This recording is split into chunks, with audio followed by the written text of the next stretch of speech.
Continuando el catecismo de la vida cristiana, comenzaremos en el 6º capítulo. Amarse como Cristo y la Iglesia. Después de recibir el bautismo de Juan, después de retirarse al desierto para entregarse a la oración, la ascesis y la meditación de la palabra de Dios, Jesús inicia su vida pública y su predicación, que inaugura en las bodas de Caná con el signo del agua transformada en vino. No es esta la primera vez en que la realidad del matrimonio aparece en los evangelios. De hecho, cuando María recibe la visita del ángel y concibe en su seno al Verbo encarnado, está desposada con un hombre llamado José, de la casa de David. No obstante, en el episodio de las bodas de Caná, aparecen mucho más explícitos el pleno reconocimiento y la santificación que otorga Cristo a esa realidad natural y tan humana del matrimonio, convertido en el gran misterio que fascina a San Pablo. Antes de entrar a fondo en el tema, querría aprovechar la ocasión para subrayar que renovar nuestra mirada sobre el sacramento del matrimonio exige renovar nuestra mirada sobre la mujer. Ver la tierna veneración y el inmenso respeto que Jesús manifiesta hacia su madre, la Virgen de Nazaret, ha llevado a todo el pueblo cristiano a comprender que cualquier mujer es como un ícono de aquella que fue elevada a la dignidad de Theotokos, aquella a la que podemos llamar Madre de Dios, porque permitió que el Hijo de Dios naciera hombre en medio de los hombres.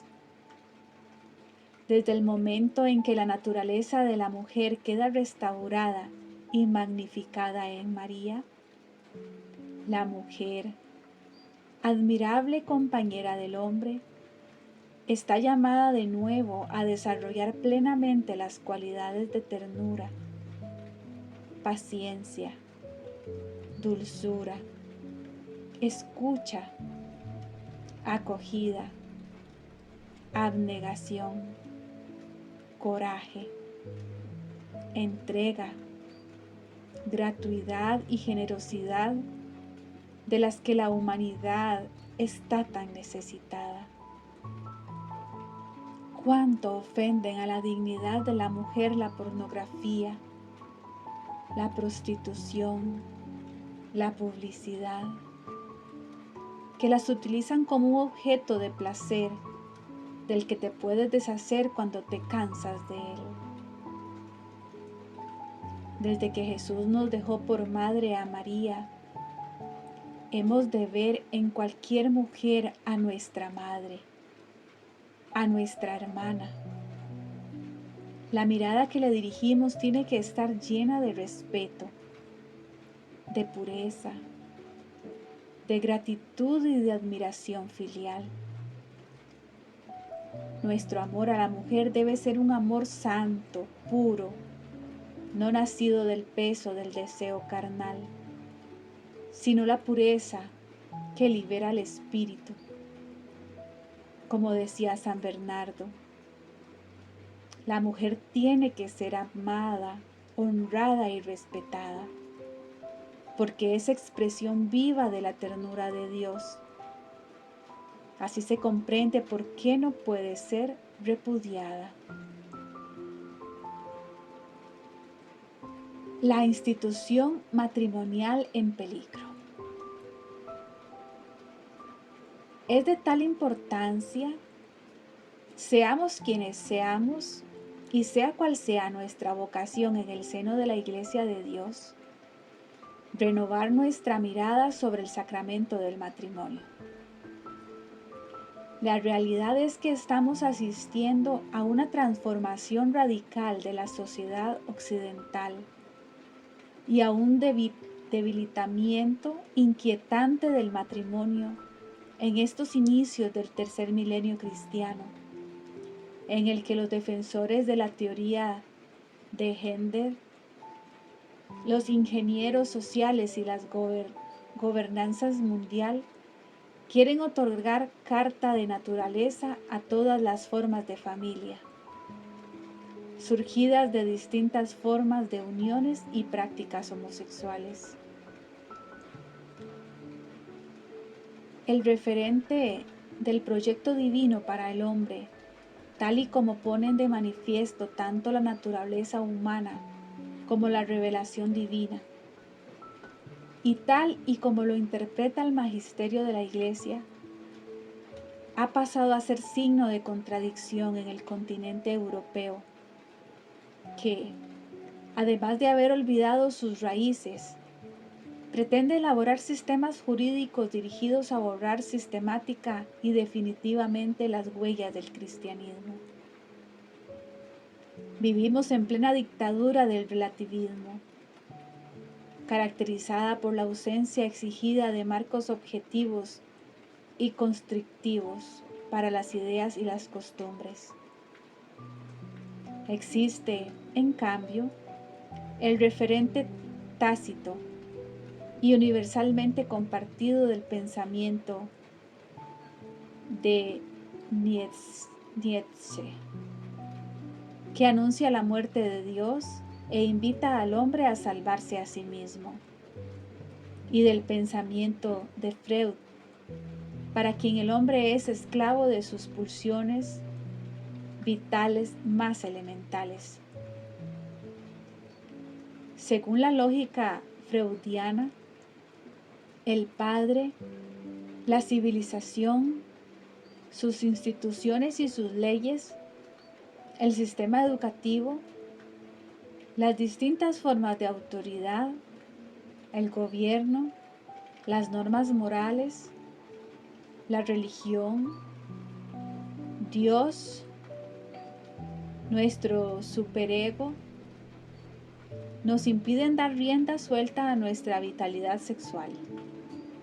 Son represivos.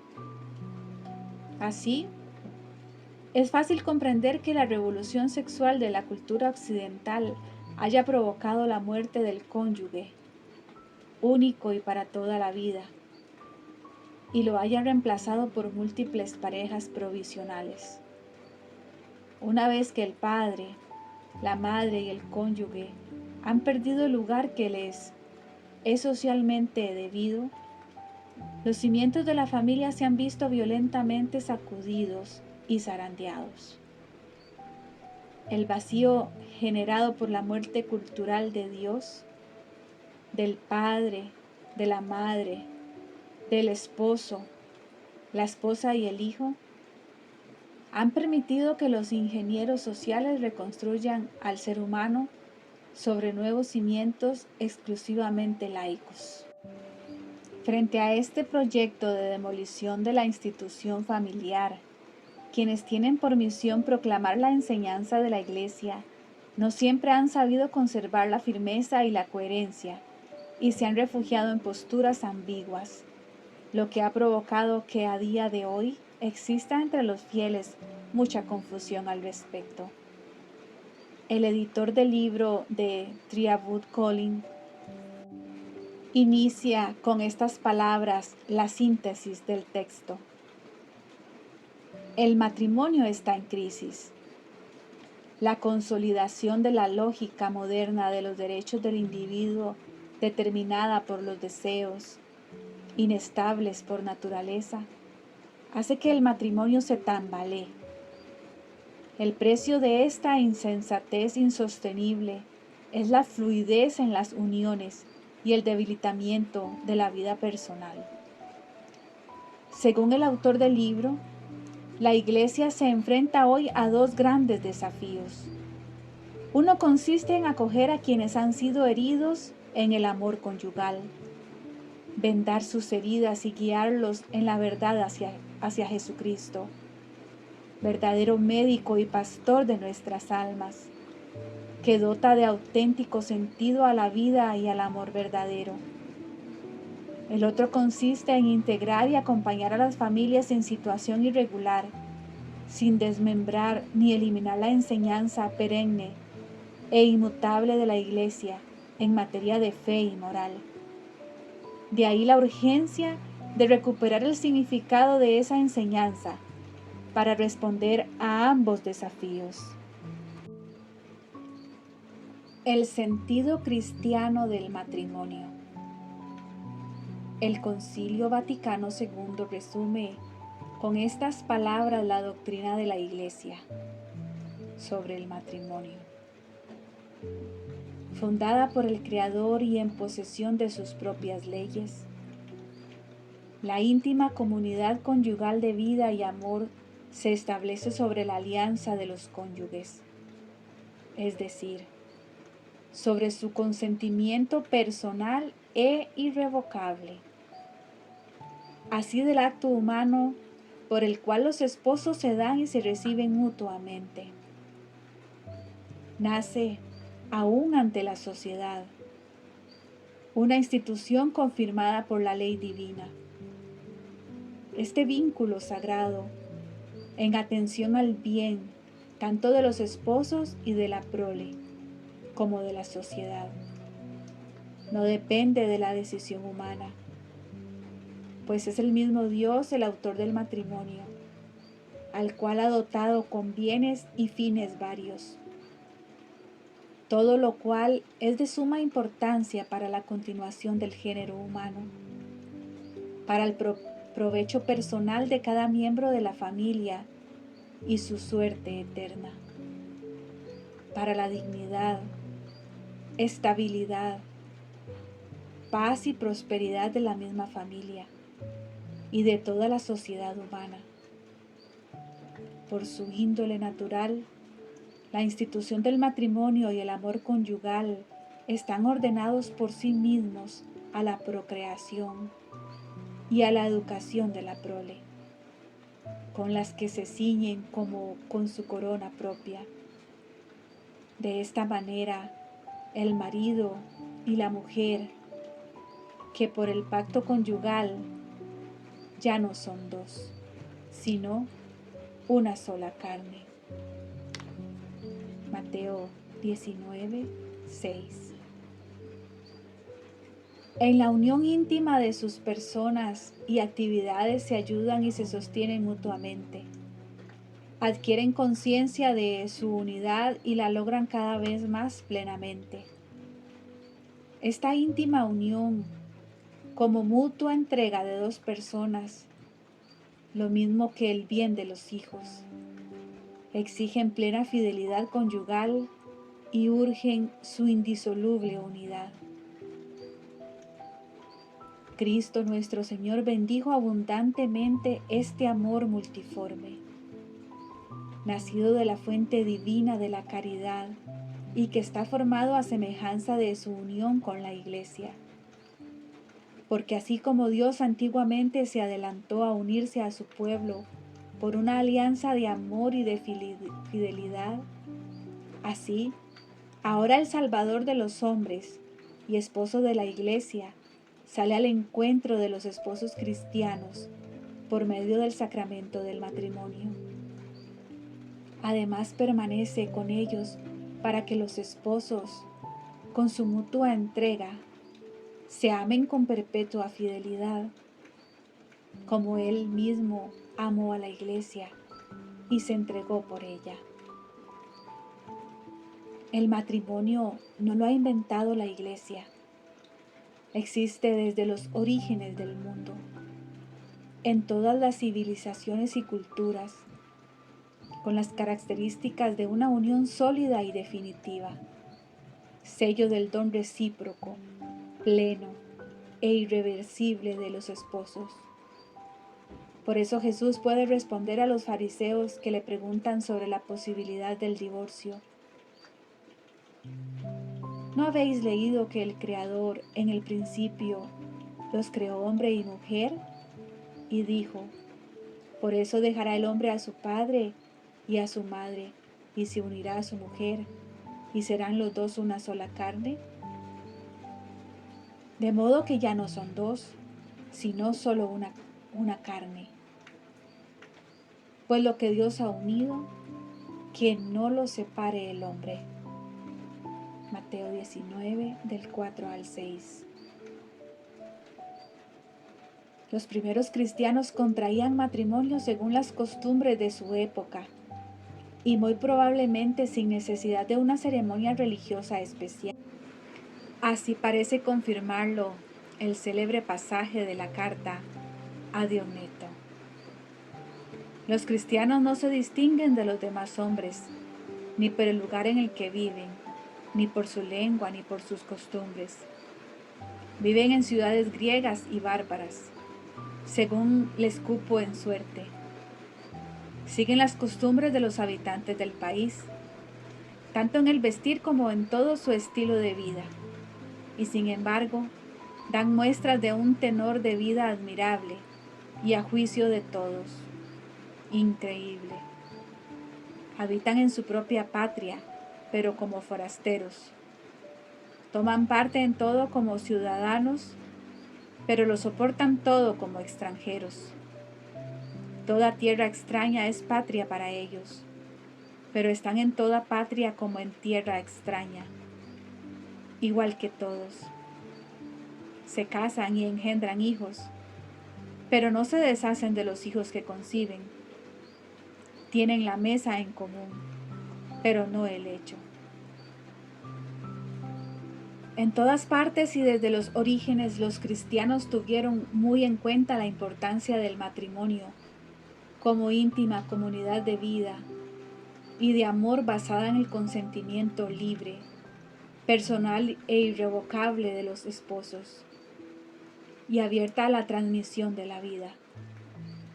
No obstante, el matrimonio no tardó en adquirir una nueva dimensión. La alianza matrimonial, por la que el varón y la mujer constituyen entre sí un consorcio de toda la vida, ordenado por su misma índole natural, al bien de los cónyuges y a la generación y educación de la prole. Fue elevada por Cristo, Señor, a la dignidad de sacramento entre bautizados. Continuando un nuevo título, la indisolubilidad del matrimonio.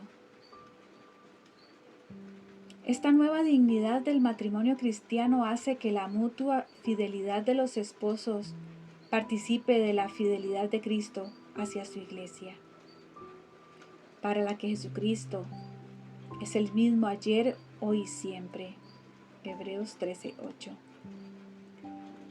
Desde el Antiguo Testamento, el matrimonio es una de las imágenes preferidas para describir el amor de Dios a la humanidad con palabras cargadas de amor y de promesas. Yo las persuado, las llevo al desierto, le abro al corazón. Le entrego allí mismo sus viñedos y hago del valle de Acor una puerta de esperanza. Allí responderá como en los días de su juventud, como el día de su salida de Egipto.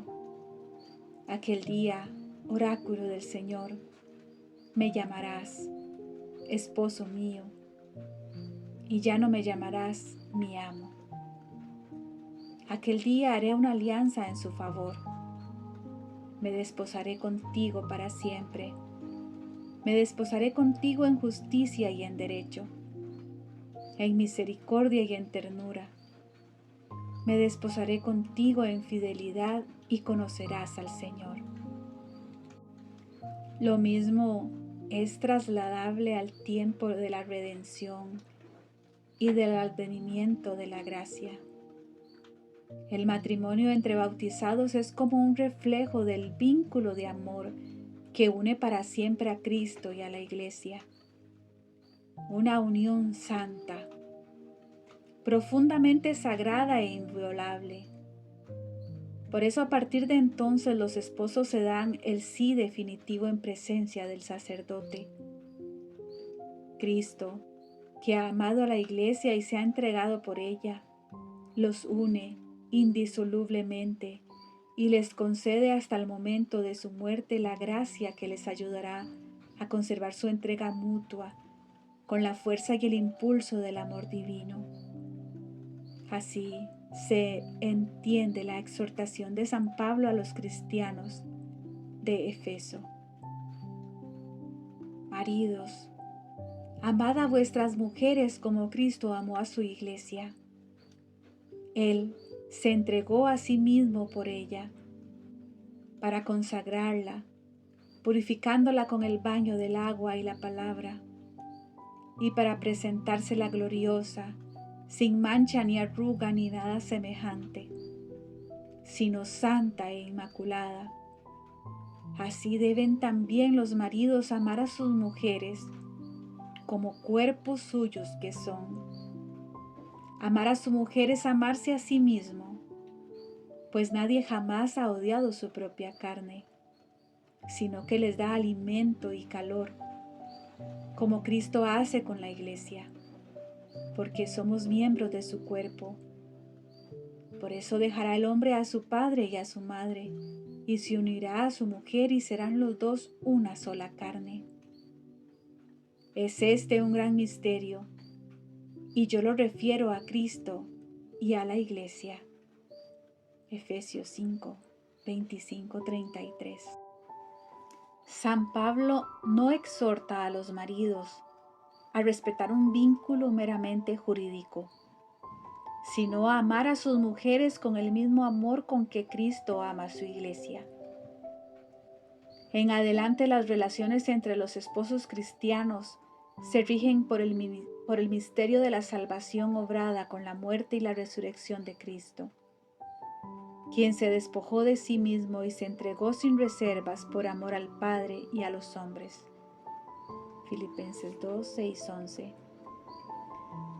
Por eso no pueden existir relaciones entre esposos que no estén inspiradas por esa desposesión en bien del otro.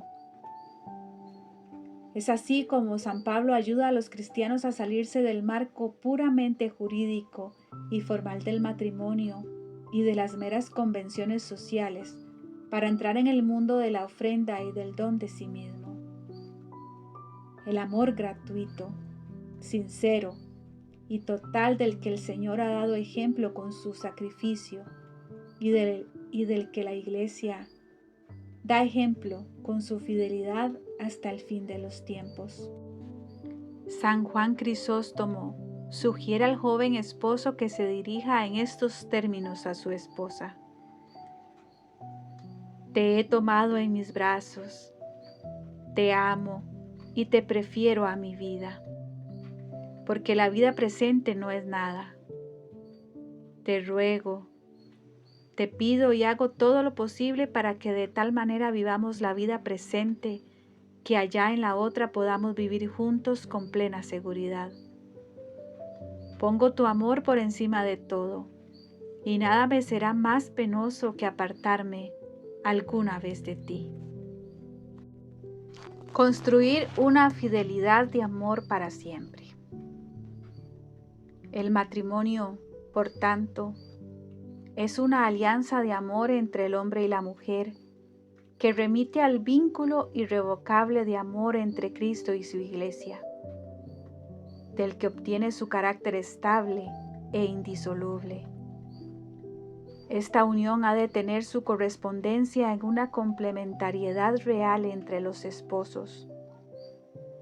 Debe haber en ambos una calidad del corazón, una riqueza interior que puedan ser objeto de admiración por parte del otro y de su deseo de compartirlas con el ser amado en una complementariedad fecunda y fructífera. No obstante, aun si se da esta feliz correspondencia, el amor perseverante de toda una vida no es algo automático. No es ninguna exageración decir que el matrimonio con su aspiración evangélica de absoluta fidelidad e indisolubilidad, es una locura. Una locura ni mayor ni menor que el celibato sacerdotal por el reino de los cielos. Es inevitable que las dificultades inherentes a toda vida humana provoquen sufrimientos capaces de derivar en problemas relacionales, cuando no en fuertes tensiones que degeneran en conflicto, incluso en hogares en que los esposos se aman mucho. A esas dificultades se suma, por desgracia, el ejemplo que hoy se recibe en todas partes del aumento de divorcios, de situaciones de concubinato y cohabitación que excluyen tanto el matrimonio religioso como el civil. No se es capaz de ofrecer a otro lo que quizá mañana deje de existir. La fidelidad se presenta como una actitud contraria a la vida, que implica un movimiento y un cambio permanentes. Visto así, ¿cómo va a ser posible y legítimo un compromiso perenne, definitivo e irreversible? Cuando la vida en común ha perdido la frescura afectiva de los primeros tiempos, es como si se convirtiera en una estructura asfixiante, enemiga de la libertad. Es una amenaza para el equilibrio personal que hay que cuestionar y describir definitivamente. Tiene razón Charles Peguy cuando afirma que la virtud más escasa de los tiempos modernos es la fidelidad. Lo cierto es que la fidelidad, tanto en el seno de la familia como en la sociedad o a escala internacional, es la condición sine qua non de la coexistencia entre los hombres, porque sin ella no puede darse la confianza. En el caso de los esposos, la fidelidad es inseparable del amor. Una vez desaparece el entusiasmo del principio, el amor debe continuar subsistiendo y prolongarse eternamente. Para que así sea, los esposos tienen que aferrarse a lo que hay en el otro más allá de las apariencias y constituye una riqueza que no acaba nunca. Entonces, el amor no es algo que brota instintivamente. Es una decisión meditada de amar pase lo que pase, en los éxitos y en los fracasos, en la salud y en la enfermedad, y de traducir ese amor en servir, en compartir alegrías y penas, en poner en común todas las riquezas y todas las pobrezas. Es querer dar la vida por aquellos a quienes se aman. Según Monseñor León, la cuestión de fondo es esta: ¿se puede comprometer a alguien a ser fiel a otro de un modo totalmente definitivo? Algunos piensan que la fidelidad absoluta es una locura. Los creyentes, no obstante, sí la creen posible. Dado que Dios es eternamente fiel e invita a los hombres a hacerlo, los creyentes hacen intervenir a Dios en su decisión. Cuando deciden darse definitivamente a otro, recurren a la ayuda de Dios, lo que proporciona a los hombres la audacia para comprometerse a ser plenamente fieles. Es la esperanza de Dios en nuestra fidelidad. Por eso comprometerse para toda la vida es expresión de la esperanza cristiana inscrita en lo más hondo de nosotros. La esperanza que permite a los cristianos llevar el nombre de fieles, sin faltar a la verdad y sin hipocresías. Puesto que el sacramento del matrimonio remite a la unión de Cristo y la Iglesia, es obligación de la Iglesia dar ejemplo de lo que es el amor auténtico y enseñar a los hombres lo que significa amar. Cuáles son sus condiciones, las consecuencias y las implicaciones del amor. Cuáles pueden ser las falsificaciones y las ilusiones. En determinados contextos socioculturales, la esterilidad de la pareja suele dar origen a muchos problemas y tensiones, incluso entre esposos cristianos. De manera especial si no se alimentan con regularidad de la palabra de Dios y de los sacramentos de los que recibir la fuerza para comprender el misterio de su unión, lo ancho, lo largo, lo alto y lo profundo del amor de Cristo, que trasciende todo conocimiento. El amor no se irrita, todo lo excusa, todo lo cree, todo lo espera, todo lo soporta. El amor no pasa nunca. Cuando la fe está viva, ninguna dificultad debería conducir a la infidelidad o al divorcio. La Escritura menciona a muchas parejas afectadas por la esterilidad. Elcaná y Ana, Manob y su mujer, Zacarías e Isabel. Aunque acaben recibiendo el don milagroso de un hijo, todos ellos dan testimonio de fidelidad en la prueba, dispuestos a asumirla hasta el final. Por desgracia, la tragedia de los matrimonios rotos se ha convertido en una dolorosa realidad en todos los estratos de la sociedad. Uno de los cónyuges abandonan al otro. Los hijos quedan heridos, desorientados, desconyuntados. Ya no tienen familia porque sus padres lo han demolido. El divorcio es un cáncer terrible que destruye al mismo tiempo la familia y la sociedad, porque es contrario a la autenticidad del amor humano, que trasciende los estados variables de la sensibilidad para alcanzar la categoría de realidad espiritual indestructible.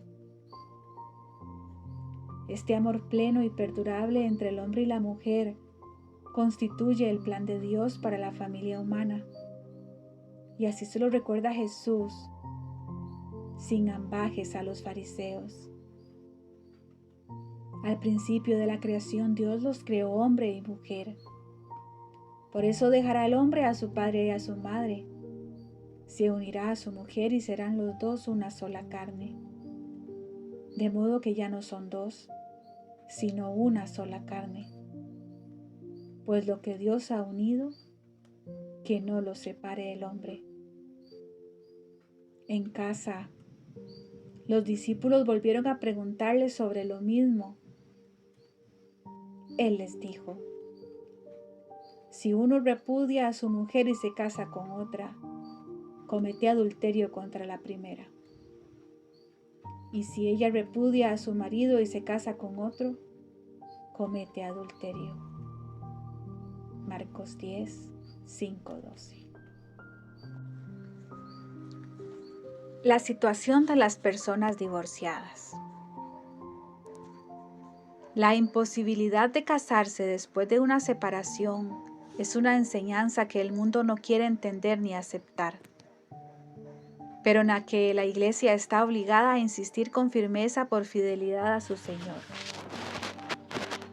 Esta insistencia de la Escritura en la indisolubilidad del matrimonio cuenta con profundas raíces teológicas.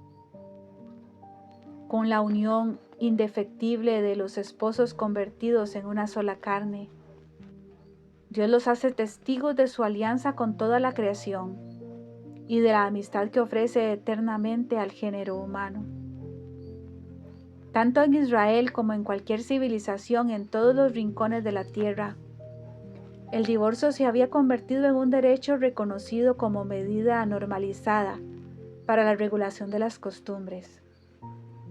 Es más, al redactar la carta de repudio exigida por la Torá, un israelita devoto se podía considerar en paz con la ley.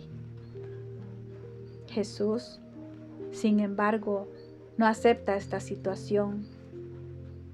Su acusación de dureza de corazón por la falta de fidelidad a la verdad original es claro testimonio de ello. Jesús devuelve el matrimonio a las condiciones queridas por Dios, las únicas conformes con la dignidad más honda del hombre y de la mujer. Al excluir por completo el divorcio, Jesús osa prohibir lo que la ley permite, y no es una oscura observancia haláquica de carácter menor, sino una de las instituciones legales más importantes de la sociedad. Se atreve a decir que un hombre que sigue los pasos prescritos por la ley para repudiar a su esposa y se casa con otra mujer, comete en realidad adulterio. Cuando uno se detiene a pensar lo que esto implica, la prohibición por Jesús del divorcio no puede sino parecerle asombrosa. En el fondo, Jesús está enseñando que lo que la ley permite y regula es realmente el pecado de adulterio. En otras palabras, precisamente por seguir a conciencia las normas de la Torá para divorciarse y volverse a casar, el hombre judío infringe gravemente uno de los mandamientos del Decálogo, el mandamiento contra el adulterio. Éxodo 20:14, Deuteronomio 5:18. Esto no es una cuestión baladí, al menos según el Pentateuco. Constituye un delito capital. Aquí, quizá como en ningún otro punto de su enseñanza haláquica, exceptuada a la prohibición de los juramentos, Jesús el judío entra en conflicto con la Torá mosaica, tal como el judaísmo dominante la practicaba en su tiempo y también antes y después de él. La firmeza de las palabras de Jesús muestra claramente cómo el derecho positivo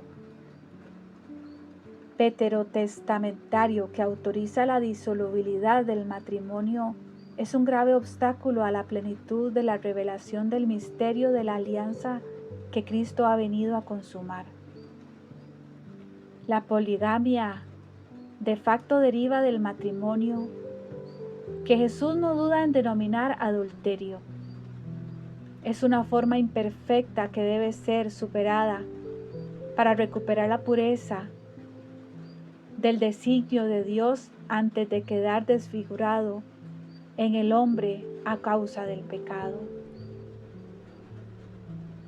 Como señala Aline Lissot, esta plenitud de la revelación ha sido recibida por la humanidad y confiada a la Iglesia, que debe ser testigo fiel de ella, conservar su depósito y alimentar con ella al pueblo cristiano que le ha sido confiado.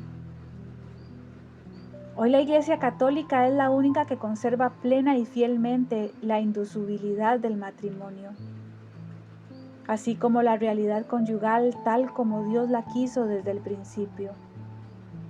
Una unión estable entre un hombre y una mujer, cuyo mutuo consentimiento expresado públicamente ante Dios y ante los hombres conlleva una comunión radical entre ellos, destinada a transmitir la vida. Dentro de la Iglesia Católica, las demás formas de unión sexual, aun conteniendo elementos que les permiten asemejarse al matrimonio sacramental, constituyen objetivamente obstáculos para la plenitud conyugal tal y como ha sido querida por el Creador y ratificada por Cristo. La excepción formulada por Jesús, a no ser por fornicación, significa que en casos muy graves de infidelidad, el cónyuge perjudicado puede separarse, pero eso no lo autoriza a contraer una nueva unión. Ni el hombre ni la mujer que repudien al cónyuge pueden en ningún caso volver a casarse. La intransigencia de la doctrina que Jesús enseña a los fariseos deja perplejos a los discípulos. Los discípulos le replicaron: si esta es la situación del hombre con la mujer, ¿no trae cuenta casarse? Pero él les dijo: no todos entienden esto, solo los que han recibido ese don. Hay eunucos que salieron así del vientre de su madre, a otros los hicieron los hombres, y hay quienes se hacen eunucos ellos mismos por el reino de los cielos. El que puede entender, entienda. Mateo 19, 10, 12. Por el reino de los cielos y por la recompensa eterna hay que ser capaz de cualquier sacrificio y de cualquier renuncia. Eso es lo que hemos de enseñar en el nombre de Dios, con cariño y respeto, pero también con claridad y firmeza.